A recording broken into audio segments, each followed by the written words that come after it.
rašai Slemo tuos aprašymus, bet mane labai įkvėpė tas intro, kuris buvo iš 6-9 danguje dainos. Tai ten pradžia kažkaip buvo apie didžiai arklius gano.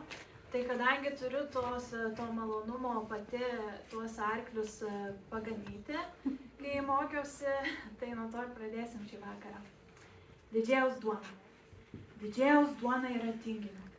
Tinginio šokoladinio, karamelinio arba varškės. Koks tau patinka? Dar sveikuoliai turi tinginius iš sėklų. Tų nesuprantu. Taigi, didžėjaus duona yra tinginio. Nevalgoma. Klausėt, kodėl? Atsakau todėl, kad didžėjus groja ir jo rankos visada yra užimtos, todėl jis gali tik gerti.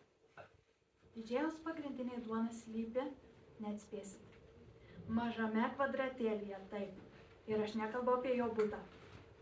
Didžėjaus pagrindinė duona slypi mažame kvadratėlyje, 10 GB kaip minimum. Ir todėl didžėjui yra blogiau pamesti USB negu telefoną, negu galvą, negu žmoną. Didžėjaus duona yra visi ir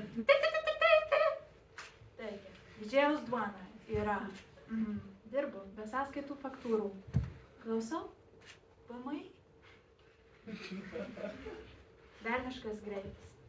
Rasoja langai, važiuojam lėtai, tuaikosa rūkai, lėtai alsuoju, šlampa tavo auksiniai plaukai, galiniai sėdynai tirpstu, kaip vaniliniai ledai. Ačiū.